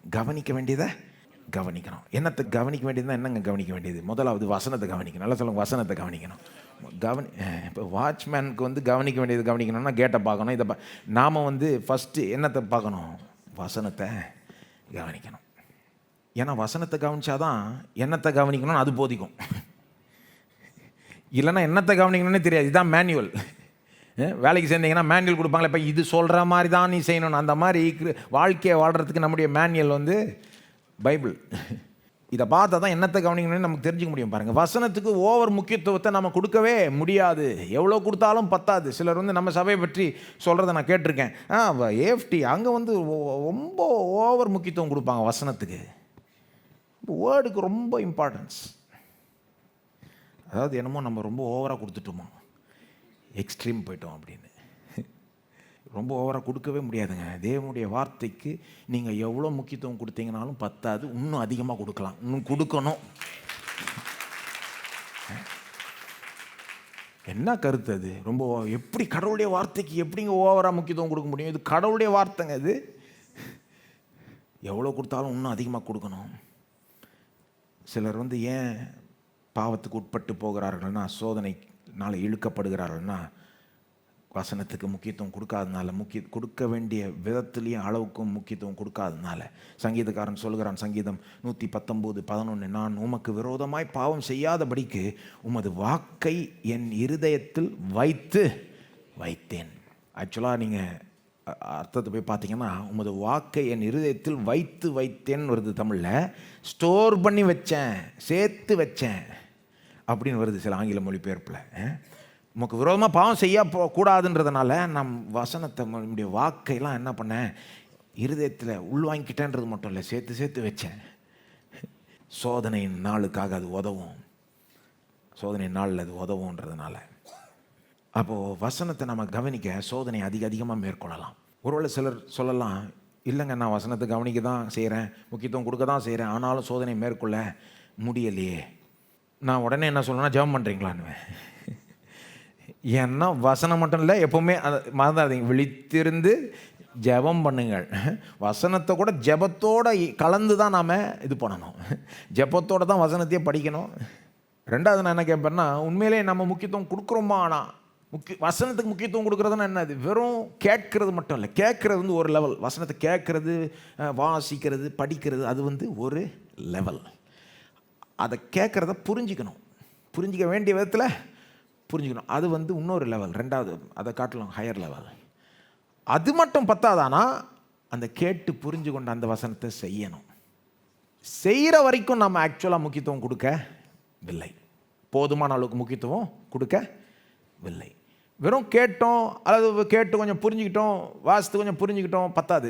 செய்கிறோமா, அதன்படி வாழ்க்கையை நம்ம நடத்துக்கிறோமா? யோசுவா 1:8 தேவன் யோசுவாக்கிட்ட சொல்கிறார் இல்லையா, என்னன்னு சொல்கிறாரு? இந்த நியாய பிரமாணத்தின் புஸ்தகம் உன் வாயை விட்டு பிரியாதிருப்பதாக. பேசிக்கிட்டே இரு வசனத்தை. எப்படி முக்கியத்துவம் கொடுக்கறது? பேசிக்கிட்டே இரு. இதில் எழுதியிருக்கிறவைகளின்படி எல்லாம் நீ செய்ய கவனமாக இருக்கும்படி இரவும் பகலும் அதை தியானித்து கொண்டிருப்பாயாக. வேற என்ன பண்ணு? தியானி. பேசிக்கிட்டே இரு, யோசிச்சுக்கிட்டே இரு. ஆனால் ஏன் பேசிக்கிட்டே இரு, யோசிச்சுக்கிட்டே இரு? இதில் எழுதியிருக்கிறபடி எல்லாம் நீ செய்ய கவனமாக இருக்கும்படி. எல்லாம் சொல்லுங்க, செய்ய கவனமாக இருக்கும்படி. அப்போ ஏன் பேச சொல்கிறாருன்னா, ஏன் யோசிக்க சொல்கிறாருன்னா, பேசி யோசிச்சாதான் நாம் போய் செய்வோம். பேசுறது, யோசிக்கிறதுனுடைய நோக்கம் என்னது? அதன்படி செய்கிறது, அதன்படி வாழ்க்கையை மாற்றிக்கிறது. ஆனால் அதன்படி போய் செய்யலைன்னா பேசுகிறதும் வேஸ்ட்டு, யோசிக்கிறதும் வேஸ்ட்டு. செய்ய கவனமாக இருக்கும்படி இரவும் பகலும் அதை தியானித்து கொண்டிருப்பாயாக. அப்பொழுது நீ உன் வழியை வாய்க்க பண்ணுவாய். அப்பொழுது புத்திமானாயும் நடந்த சொல்லுங்க, அப்பொழுது நீ உன் வழியை வாய்க்க பண்ணுவாய். எப்பொழுது? வசனத்தை பேசி யோசித்து போய் செஞ்சா நீ உன் வழியை வாய்க்க பண்ணுவாய், புத்திமானாய் நடந்து கொள்வாய்னா என்ன? நீ இந்த சோதனைக்குள்ளெல்லாம் உள்ள மாட்ட, வெற்றிகரமாக வாழ. ஒன்றும் இல்லைங்க, நீங்கள் சோதனை இன்னும் அதிகமாக ஜெயிக்கணுன்னா, மேற்கொள்ளணுன்னா வசனத்தை இன்னும் கேளுங்க, இன்னும் அதை கவனம் செலுத்துங்க, அதன் மேலே அதை இன்னும் செய்ய முயற்சிடுங்க. நீங்கள் பாவ சோதனையை அதிகமாக மேற்கொள்ள தொடங்கிடுவீங்க இன்னும். ஆனால் எப்படி செய்யணும்? ஜெபத்தோடு செய்யணும். நல்லா சொல்லுங்க, ஜெபத்தோடு. அப்படின்னா வசனம் வாசிக்கிறதுனால ஜெபிக்கணும். ஆண்டவரே மனக்கண்களை திறவும், வேதத்திலிருந்து அதிசயங்களை காண்பித்துள்ளோம். அதை வாசிக்கிறப்போ நான் வெறும் புரிஞ்சுக்கிறது மட்டும் இல்லை, அது வந்து என்ன அதை ரசிக்கிற அளவுக்கு நான் இருக்கணும். அனுபவம் இல்லையா? என்னங்க, அதை என்ஜாய் பண்ண வேண்டாமா? இது கடவுளுடைய வார்த்தை. உடைய பிரமாணத்தை நான் அன்பு கூறுகிறேன்றான். யார்? சங்கீதக்காரன். Oh how I love your லா. ஜெபத்தின் ஆவியோட பண்ணணும் பாருங்க. இதை தேவனை சார்ந்து வசனத்தை வாசிக்கணும், புரிஞ்சுக்க பார்க்கணும், செய்கிறதுக்கும் தேவனுடைய உதவி. இதுக்கெல்லாமே நீங்கள் ஜெபிக்கலாம் பாருங்கள். தேவனே புரிஞ்சிக்க உதவும், தேவனை இதை செய்ய உதவும். இது நீ சொல்கிறீர், எனக்கு தெரியும் போய் செய்யணும்னு, செய்கிறது கஷ்டமாக இருக்குது, நீர் தான் எனக்கு உதவி செய்யணும். அப்படி ஜெபம் பண்ணிட்டு போனீங்கன்னா நிச்சயமாக அவருடைய உதவி உங்களுக்கு உண்டாகும். அந்த சோதனைக்கு உட்படாமல் இருக்க முடியுங்க. சொல்ல முடியும். ஓகே. ஸோ ஒன்று கவனிக்க வேண்டியதை கவனிக்கணும்னா என்னத்தை கவனிக்கணும்? வசனத்தை கவனிக்கணும். வசனத்தை கவனிக்கணும். ரெண்டாவது, நம்முடைய இந்த சத்துருக்களினுடைய ஸ்ட்ராட்டஜிஸை கொஞ்சம் புரிஞ்சுக்கணும். நம்முடைய சத்துருக்கள் யார்? பிசாசு, உலகம், மாம்சம். மாம்சத்தை விட்டுருங்க, பிசாசு உலகத்தை பற்றி கொஞ்சம் யோசித்து பாருங்கள். எப்படி இது வேலை செய்துன்றதை புரிஞ்சுக்கணும். பிசாசுனுடைய தந்திரங்களை அறிந்து கொள்ள வேண்டும். பவுல் சொல்கிறார் 2 கொரிந்தியர் 2:11 சொல்கிறாரு, அவனுடைய தந்திரங்கள் நமக்கு தெரியாதவைகள் அல்லவே. எப்படி சொல்கிறாருன்னா ஒரு மாதிரி சொல்கிறாரு, பிசாசுனுடைய ஐடியாலாம் எங்களுக்கு தெரியும் அப்படின்றாரு. ஒன்றும் தெரியாமல் ஒன்றும் இல்லை, அவன் எப்படி செயல்படுவான்னு எங்களுக்கு இன்னும் தெரியாமல் ஒன்றும் இல்லை, தெரியும் அப்படின்றாரு. எவ்வளோ ஒரு கான்ஃபிடென்ஸோடு சொல்கிறாரு பாருங்க. அதை அவன் ஐடியாலாம் தெரியும் அப்படின்றாரு. அப்படின்னா அவருக்கு தெரியணும், நம்மளுக்கும் தெரிஞ்சிக்க முடியும். ஏன்னா வேதம் அதை பிசாசு எப்படி நம்மை சோதிக்கிறான்றதை நம்ம தெரிஞ்சுக்கிட்டா அந்த சோதனைக்கு விழாமல் இருக்கிறதுக்கு அது உதவியாக இருக்கும். எப்படி சோதிக்கிறான்? சில கிளாசிக், அவன் பாருங்கள், சில கிளாசிக் மெத்தட்ஸ் வச்சுருக்கான். அதே திரும்ப திரும்ப யூஸ் பண்ணிட்டே இருப்பான், ரீசைக்கிள் பண்ணிட்டே இருப்பான். பிசாஸ் ஒரு ஜீனியஸ் கிடையாது, இன்வென்டர் கிடையாது, கிரியேட்டர் கிடையாது. அவன் எதையும் சிருஷ்டிக்கிறது இல்லை, எதையாவது இப்படியே திரும்ப திரும்ப இதை பண்ணிக்கிட்டே இருக்கிறது. உதாரணத்துக்கு பொய் பேசி பேசி சோதிப்பான். கிளாசிக் மெத்தட் அவனுடைய. ஏதேன் தோட்டத்துலேயும் பொய்யை பேசினான். என்னன்னு சொன்னான், ஐயோ இந்த மரத்தின் கனியை உனக்கு விளக்கி வச்சுட்டாரு, இதில் தான் விஷயமே இருக்கே, நீ இதை சாப்பிட்டா தானே கடவுளை போல ஆக முடியும். என்ன போய் ஏற்கனவே கடவுளை போல உண்டாக்கப்பட்டாங்க அவங்க. அவன் என்ன சொல்கிறான், இதை சாப்பிட்டா தான் கடவுளை போல, இதை சாப்பிட்டா தான் உன் கண்கள் திறக்கப்படும், இதில் தான் எல்லாம் இருக்குது, ஐயோ இது தானே மெயின். அப்போ எவ்வளோ பெரிய பொய். எதை வேணால் சாப்பிடுன்ட்டார், இந்த ஒரு மரத்தின் கனியை மட்டும். அவன் என்ன சொல்கிறான், அதெல்லாம் விட்டுட்டு இதுதான், இதில் தான் விஷயம். அப்படி தான் பேசுவான் பாருங்கள் பிசாசு, போய் பேசுவான். கடவுளுடைய சத்தியத்தை அப்படியே அதை மாற்றி பொய்யா பேசிடுவான் பாருங்கள். அல்லது குற்றஞ்சாட்டி சோதிப்பான். நான் சொன்னது போல் இப்போ தான் ஒரு பாவம் செஞ்சு மனம் திரும்பி வந்தால் என்ன சொல்லுவான், இப்போ தான் செஞ்சியே திரும்ப செஞ்சுக்கிட்டு போ அப்படின்வான். நீ ஏற்கனவே அவுட்டு தான், போ. 1 செஞ்சா என்ன, 2 செஞ்சா என்ன, ஏற்கனவே கடவுள் உன்னை வெறுக்கிறாரு, இப்போ இன்னொன்று போய் செஞ்சுக்கோ அப்படின்வான், குற்றஞ்சாட்டுவான். அல்லது போற்றி புகழுவான், பா ஒன்றா மாதிரி யாரும் இல்லைப்பா அப்படின்னு கவுத்து விட்ருவான். இந்த மாதிரி எண்ணங்கள்லாம் வர்றப்போ இது பிசாசுக்கு ஏற்ற எண்ணங்கள்னு தெரிஞ்சுக்கணுங்க நீங்கள். அல்லது டிஸ்கரேஜ் பண்ணுவான், அப்படியே நம்மளை சோர்வடைய வைப்பான். உனக்கெல்லாம் எந்த எதிர்காலம் இல்லைப்போ. அந்த எண்ணம்லாம் எங்கேருந்து வருதுங்க? யோசித்து பாருங்கள், கொஞ்சம் யோசித்து பாருங்கள். உனக்கெல்லாம் எதிர்காலமே இல்லைன்னு ஒரு எண்ணம் வருதுன்னா, உனக்கெல்லாம் வாழ்ந்தே பிரயோஜனம் இல்லை, எதுக்கு வாழ்கிறப்போ அப்படின்னு எண்ணம் வருதுன்னு வைங்க. எங்கேருந்து வருது? கடவுள் அந்த மாதிரி எண்ணம் கொடுப்பாரான்னு நான் கேட்குறேன். பரிசுத்த ஆவியானவர் அந்த மாதிரி எண்ணம் கொடுப்பாரான்னு கேட்குறேன் நான். பிசாசுக்கிட்டேருந்து வருதுங்க. அது மாதிரி வந்தால் உடனே அதை டீல் பண்ணோம். இல்லை, அதை நான் எதிர்க்கிறேன், இயேசுவின் நாமத்தில் எனக்கு எதிர்காலம் உண்டு, இயேசு இருக்கிறதுனால எனக்கு எதிர்காலம். அதுவும் சோதனை பாருங்கள், அதெல்லாம் மோசமான சோதனை. பிசாசு திருடவும் கொல்லவும் அழிக்கவும் வரான்னு இயேசுவே சொல்லிட்டார். அவங்க அஜெண்டா நமக்கு கிளியராக தெரியும் பாருங்கள். பிசாசை பற்றி நம்ம ஒன்றும் தெரியாமல் ஒன்றும் இல்லை வேதத்தில். அதனால தான் வசனத்தை கவனிக்கணும். முதல்ல கவனிக்க வேண்டியதை கவனிக்கணும்னா முதல்ல வசனத்தை கவனிச்சாதானே பிசாசு எப்படி தந்திரமாக செயல்படுறான்னு புரிஞ்சுக்க முடியும். நம்ம கண்டனம் பண்ணுவான் அவன். பிசாசு நீ ஒன்றும் கிடையாது, நீ கடவுள் உன்னை எப்படி ஏற்றுக்கொள்ள முடியும், உனக்கெல்லாம் மன்னிப்பே கிடைக்காது, சான்ஸே இல்லை போ. அந்த மாதிரி கண்டனம் பண்ணுறது யாருன்னா பிசாசுங்க. பரிசுத்த ஆவியானவர் நம்மளை உணர்த்துவார், பாவத்தை குறித்து உணர்த்துவார். எப்பா மனம் திரும்பி இயேசுகிட்ட போன்னுவார். இவன் என்ன பண்ணுவான், உனக்கு மன்னிப்பே கிடையாது, தூரமாக ஓடி போயிடுவான். ரொம்ப தெளிவாக புரிஞ்சுக்கலாம் எது பிசாசிட்டிருந்து வந்து எது பிசாசிட்டிருந்து வரலன்னு. சிலர் கன்ஃபியூஷன், இது கடவுள் பேசுகிறாரா என்ன நடக்குதுன்னு. ஏங்க இயேசுக்கிட்ட போன்னு சொல்கிறது தான் கடவுளுடைய சத்தம். நீ தூரமாக போயிடு, உனக்கெல்லாம் சான்ஸ் இல்லை, மன்னிப்பே இல்லைன்னு சொல்கிறது பிசாசுனுடைய சத்தம். அவனுடைய தந்திரங்களை அறிந்து வைத்துக்கணும். அவன் வந்து இரவும் பகலும் சகோதரர்கள் மேல் குற்றஞ்சாட்டுகிறவனாய் இருக்கிறான்னு சொல்லுது வெளிப்படுத்தல் 12:10. ஆனால் ஆவியானவர் தேற்றரவாளனாய் இருக்கிறார். கடவுளுடைய சத்தியத்தையே எடுத்து புரட்டுவாங்க அவன். நீங்கள் பாருங்கள், இயேசுகிட்ட வனாந்தரத்தில் வந்து இயேசுவே சோதிக்கிறான். அவனுக்கு என்ன பிசாசுக்கு என்ன திமிராக இருந்தால் இயேசுகிட்டே போய் பைபிளை கோட் பண்ணுவான். இயேசுகிட்டே பைபிளை கோட் பண்ணக்கூடிய ஆளாக இருந்தால் நம்மகிட்ட கோட் பண்ண மாட்டானா? சொல்கிறது கேட்டுக்கோங்க. பைபிளையே கோட் பண்ணி சில நேரம் பாவம் செய்ய சொல்லுவான். ஆமாம், சங்கீதம் 91 கோட் பண்ணி குதிக்க சொன்னான் இப்போ இயேசுவை. ஏன்னா அவனுக்கு தெரியும், இப்போ வந்து ஏதாவது வேற எங்கேயாவது மேகசினில் எழுத வச்சு உங்களை சோதிக்க பார்த்தா நீங்கள் விட மாட்டீங்கன்னு. கொஞ்சம் பைபிள் இன்ட்ரெஸ்ட் இருக்கிறவங்கள்ட்ட என்ன பண்ணோம், பைபிளையே கோட் பண்ணி தூண்டி விட பார்ப்பான். நீங்கள் நம்ப மாட்டீங்க, சிலர் அந்த மாதிரி சோதனை வந்திருக்கு. நான் ரொம்ப சொல்ல விரும்பல, ஆனால் ஒருத்தவங்க வந்து வசனத்தை காமிச்சு சொல்கிறாங்க.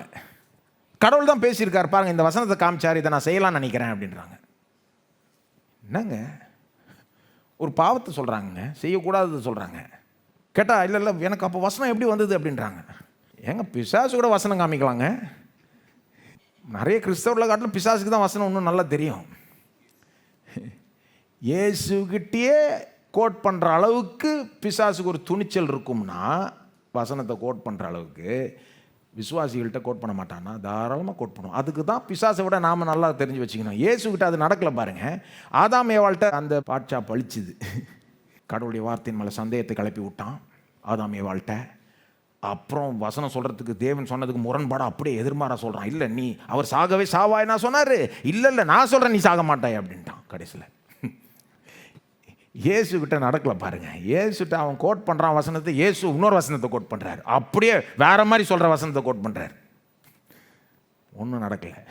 அதுக்கு தான் வசனத்தை அப்படி தெரியும். ஏன்னா பிசாசனுடைய தந்திரம் வந்து வசனத்தையே திரிப்பான் போட்டு வசனத்தை தவறான விதத்தில் பயன்படுத்துவான். சங்கீதம் 91 வந்து நம்முடைய பாதுகாப்பு சொல்கிற ஒரு சங்கீதம், நம்ம பாதுகாப்பை வாக்கு பண்ணுற சங்கீதம். அதை வச்சுக்கிட்டு அவர் பில்டிங் மேலேருந்து குதின்றான். எப்படி பாருங்கள், வசனத்தையே திரித்து அதை தவறாக பயன்படுத்த பார்க்குறான். அல்லது உலகத்தின் பிசாசினுடைய தந்திரங்களை தெரிஞ்சுக்கணும். உலகம் வந்து சில நேரம் எப்படி தேவனுக்கு முரண்பாடான விதத்தில் போகுது, தேவனுடைய வழிகளை ஏற்றுக்கொள்ளாமல் அதுக்கு முரண்பாடான ஒரு வழியில் போகுதுன்றதை நம்ம தெரிஞ்சுக்கணும். அப்படி போகிறது மட்டும் இல்லை, நம்மளையும் அந்த பக்கம் இழுக்க பார்க்குது. நம்மை சுற்றி இருக்கிற உலகம் எல்லாரும் அதில் கெட்டவங்கன்னு ஒன்று சொல்ல, ஆனால் சில நேரம் உலகம் வந்து நமக்கு சொல்கிற காரியங்களும் நமக்கு காமிக்கிற காரியங்களும் நம்மளை இன்ஃப்ளூயன்ஸ் பண்ணுற விதமும் தேவனுடைய வழிகளுக்கு முரண்பாடாக இருக்கிறது. அதை நம்ம தெரிஞ்சுக்கணும். எப்படி தெரியும்? வசனம் மூலமாக தான் தெரிஞ்சுக்க முடியும் அதெல்லாம். உதாரணத்துக்கு உலகத்தில் வாலிபர்கிட்ட நிறைய இந்த மாதிரி ஸ்லோகன் சொல்லுவாங்க. அதை வந்து வாலிபர்கள் பார்த்து அப்படியே மயங்கிடுவாங்க. ஃபாலோ யுவர் ஹார்ட் அப்படின்வாங்க. உனக்கு என்ன தோணுதோ செய். ஐயோ, சில நேரம் பாவம் செய்ய தோணுதுங்க, வேண்டாம். உனக்கு இருதயம் என்ன விரும்புதோ அதை செய். Whatever makes you feel good you do. டேஞ்சரான காரியங்கள் உலகம் அதை அப்படியே ஃபீட் பண்ணுது பாருங்கள் வாலிபர்கள்ட்ட. அவங்களும் அதை முழுங்கிக்கிறாங்க அப்படியே. அல்லது உலகம் பல காரியங்களை சொல்லும் பாருங்கள். உதாரணத்துக்கு தேவனுடைய வழி என்னது? திருமணம் செய்து சில சந்தோஷங்களை நாம் அனுபவிக்கணும். திருமணம் செய்து திருமண வாழ்க்கைக்குள்ளாக அந்த சில சந்தோஷங்களை நாம் அனுபவிக்கணும்னு அவரே விருப்பப்பட்டு தான் ஆதியில் மனுஷனை சிருஷ்டித்த தேவன் ஆணும் பெண்ணுமாக சிருஷ்டித்தார். திருமணம் வந்து கடவுளுடைய ஐடியா. திருமண வாழ்க்கையில் நமக்கு சில சந்தோஷங்கள் மற்றபடி கிடைக்காத சில சந்தோஷங்கள் இதில் விசேஷத்த விதத்தில் கிடைக்கணும்னு தேவன் விரும்பிட்டாருங்க. இப்போ என்ன பண்ணுறான் பாருங்கள் பிசாசு. உலகம் பிசாசு வந்து டைரெக்டாக சோதிக்க மாட்டான், உலகத்தை வச்சு தான் சோதிக்கும். உலகத்தில் எப்படி பண்ணிட்டாங்கன்னா, திருமணத்துக்குள்ளே அதை அனுபவிக்கிறது வந்து அவ்வளோ ஒன்றும் சந்தோஷம் கிடையாது, அது போருன்ற மாதிரி காமிச்சிட்டாங்க. திருமண வாழ்க்கைக்கு முன்னால் அல்லது திருமணத்துக்கு வெளியே அனுபவிக்கிறதுல தான் அதுதான் ரொம்ப இன்பம். திரைப்படத்தில், புக்ஸில், மேகசின்ஸில் என்ன ஒரு பொய்யை புரட்டுதுன்னா உலகம். திருமணமானவங்க சரீர பிரகாரமாக இந்த மாதிரி இணையிறப்போ அதன் மூலமாக வர சந்தோஷம் அது வந்து அது போரு. திருமணத்துக்கு முன்னால் பண்ணுறது அது ரொம்ப இன்ட்ரெஸ்டிங், அது ரொம்ப அல்லது உன் கணவன் உன் மனைவியை விட்டு வேற ஒருத்தரோட போய் அதை பண்ணுறது அது ரொம்ப பொய்யுங்க. ஆக்சுவலாக திருமணத்துக்குள்ளே அப்படிப்பட்ட ஒரு நெருக்கத்தை அனுபவிக்கிறது தான் சந்தோஷம், பெரிய சந்தோஷம், தேவன் கொடுத்த சந்தோஷம். அவமானம் இல்லாமல் சந்தோஷத்தை நீங்கள் பெறணுன்றதை தேவன் விரும்பினார். பிசாசு என்ன பண்ணுறான், அப்படியே உலகத்தை இன்ஃப்ளூயன்ஸ் பண்ணி அவங்களும் அதில் மயங்கி இதுதான் ரொம்ப இன்ட்ரெஸ்டிங்னு அதை காமிச்சின்னு இருக்கானுங்க. அதை பார்த்து ஜனங்களும் இன்ஃப்ளூயன்ஸ் பண்ணப்படுறாங்க.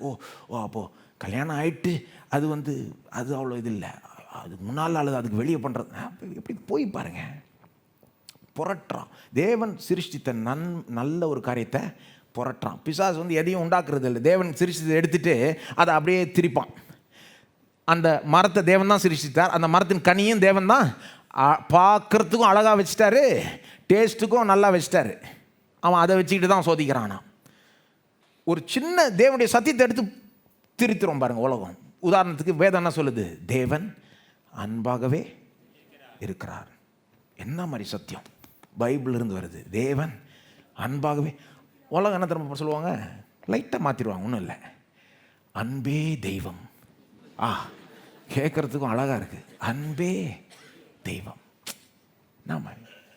என்ன ஒரு கொள்கைங்க, கிடையாதுங்க, அன்பு தெய்வம் கிடையாதுங்க.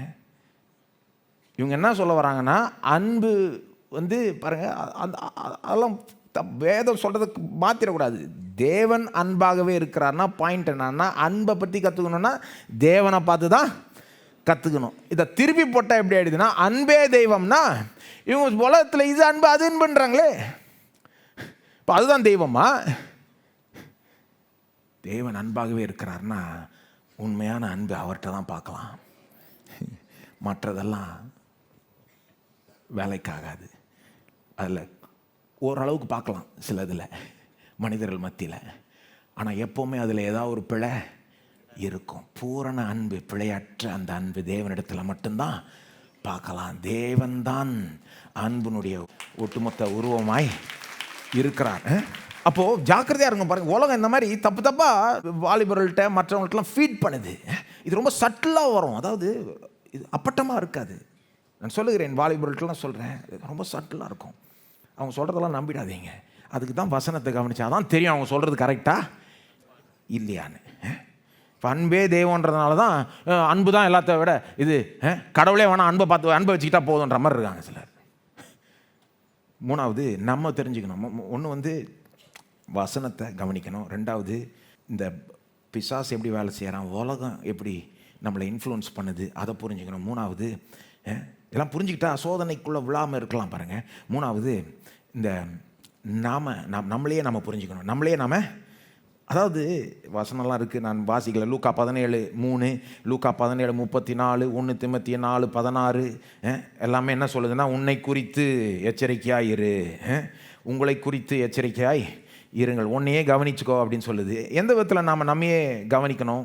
ஒன்று நம்முடைய பலவீனம் என்னன்றதை நாம் தெரிஞ்சுக்கணும். நம்முடைய ஸ்ட்ரென்த் என்னது, பலம் என்னது, பலவீனம் என்னன்றதை கொஞ்சம் தெரிஞ்சுக்கணும். ஒரு ஏரியாவில் நமக்கு பலவீனம் இருக்குது அப்படின்னு தெரிஞ்சுக்கிட்டால் அதுக்கு ஏற்ற ஒரு ஆக்ஷன் எடுக்கணும். ஒரு இடத்துக்கு போனால் சோதனை வருதுன்னு தெரிஞ்சால் அந்த இடத்துக்கு போகக்கூடாது இல்லையா? ஒரு காரியத்தை பார்த்தா சோதனை வருதுன்னு தெரிஞ்சால் அதை பார்க்காம இருக்கிறது நல்லது. தெரிஞ்சுக்கிட்டே அப்போ அந்த இடத்துக்கு போவோம், அதை பார்ப்போம்னா அப்படின்னா நமக்கு சீக்ரெட்டாக அது மேலே கொஞ்சம் ஆசை இருக்குது. சில நேரம் சில சூழ்நிலைகள் தவிர்க்க முடியாமல் இருக்கலாம், அது வேற. நான் சொல்கிறது தவிர்க்க முடியுமானால் அதை தவிர்க்கிறது தான் நல்லது. ஆனால் எனக்கு புரியுது, ப்ராக்டிக்கலாக இதை செய்கிறது அவ்வளோ ஈஸி இல்லை. ஏன்னா சில நேரம் நான் சொன்னது போல் அந்த தவறான காரியங்கள் மேலே நமக்கே சீக்ரெட்டாக ஒரு கொஞ்சம் லேசாக அந்த ஆசை இருக்குது சில நேரம். அப்போ என்ன பண்ணுறது? ஜெபம் பண்ணுங்கள், எல்லாம் சொல்லுங்கள், ஜெபம் பண்ணுங்கள். ஆண்டவரே, அதை ஆசைப்படுற அந்த நிலையை மாற்றி அதை வெறுக்கிற மாதிரி என்னை மாற்றிற ஆண்டவரே, உம்மால் செய்ய முடியும், உம்மால் செய்ய முடியும். ஏற்கனவே ஆக்சுவலாக உங்கள் ஆசைகளை ஒரு விதத்தில் மாற்றி விட்டார், கொஞ்சம் லைட்டாக அப்படி திருப்பி விட்டார். உங்களுக்கு தெரியுமான்னு தெரில. எப்போ மறுபடியும் பிறந்தீங்களோ உள்ளே போய் கொஞ்சம் செட்டிங்கை மாற்றி விட்டார். அதனால தான் வெறும் அதை ஆசைப்படல, அவரையும் ஆசைப்படுறீங்க, வசனத்தையும் ஆசைப்படுறீங்க, ஆராதனையும் ஆசைப்படுறீங்க. நீங்கள் கொஞ்சம் ஒத்துழைச்சி ஜெபம் பண்ணீங்க, ட்ரை பண்ணிங்கன்னா அவர் என்ன பண்ணுறார், இன்னும் ஃபுல்லாக அவர் பக்கம் சாய வச்சுருவார்.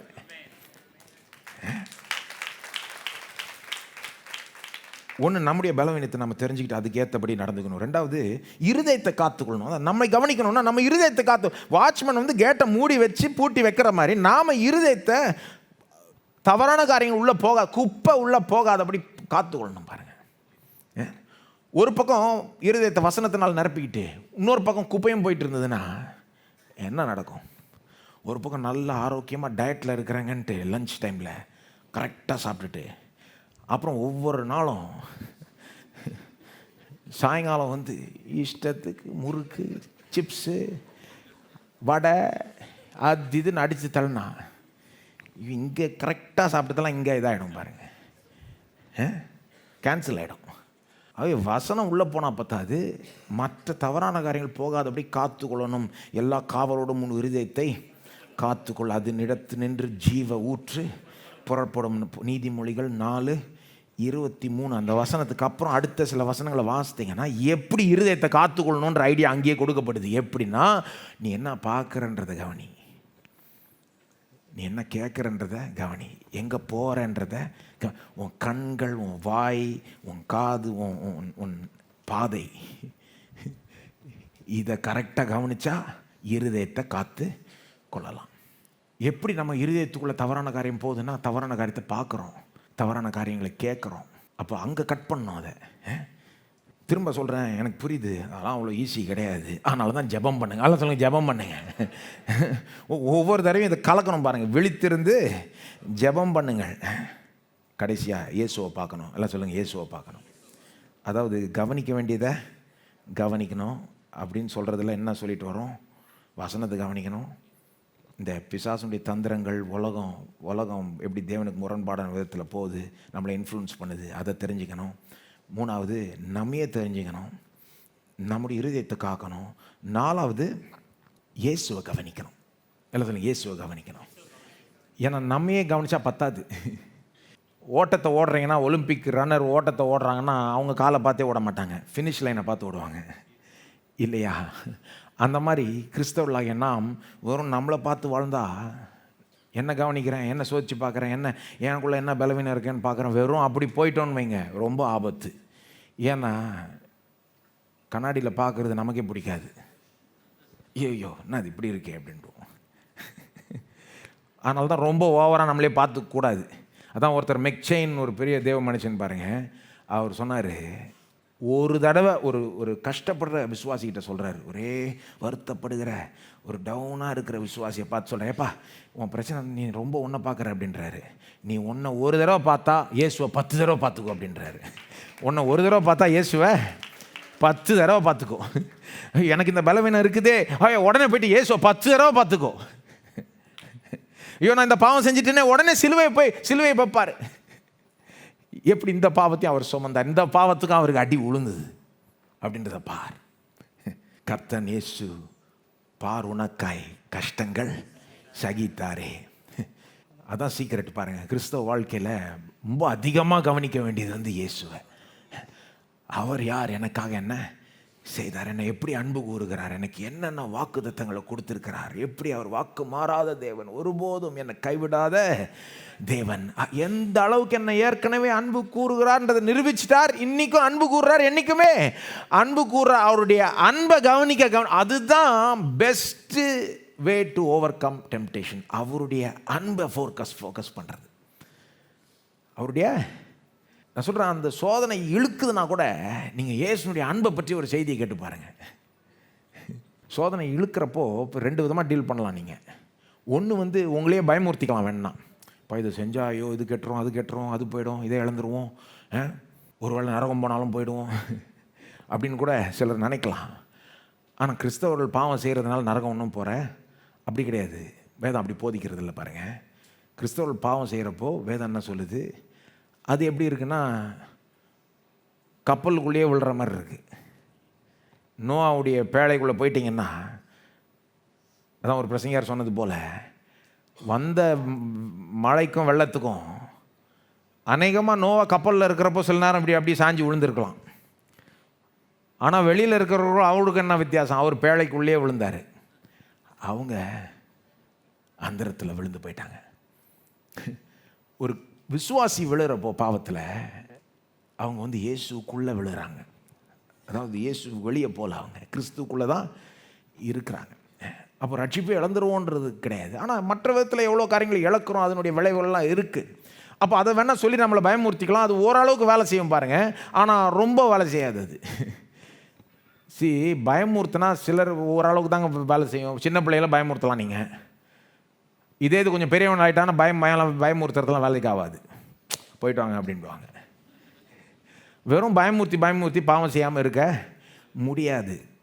இயேசுனுடைய அன்பை திரும்ப பார்த்தீங்கன்னா, இயேசு உங்களை எவ்வளோ அன்பு கூர்ந்து உங்களுக்கு என்ன செஞ்சு உங்களுக்கு என்ன கொடுத்துருக்கிறார். உதாரணத்துக்கு எப்படி கிறிஸ்துவுக்குள் உங்களை நீதிமான ஆக்கியிருக்கிறார் தேவன். சோதனை இழுக்கிறப்ப அதை பாருங்க. கிறிஸ்துவுக்குள் என்னை நீதிமான் ஆக்கிட்டார். அதுக்குன்னே நான் வாழ முடியாத வாழ்க்கை எனக்கு வாழ்ந்துட்டார், பர்ஃபெக்டாக வாழ்ந்துட்டார். நான் சாக முடியாத ஒரு சாகை அவரே செத்துட்டார், மரிச்சிட்டார். எனக்காக மரித்து உயிரோட எழும்பி இன்னைக்கு கிறிஸ்துவுக்குள் நான் நீதிமானாக இருக்கிறேன். வேதம் சொல்லுது, நீங்கள் கிறிஸ்துவுக்குள் நீதிமானாக இருக்கிறீங்க. நீங்கள் நீதியை செஞ்சதுனால நீதிமான் இல்லை, கிறிஸ்து நீதி செஞ்சதுனால நீங்கள் நீதிமான். கிறிஸ்துவை நம்புகிற யாவரும் நீதிமான்கள். சொல்லுங்க, நான் நீதிமான்.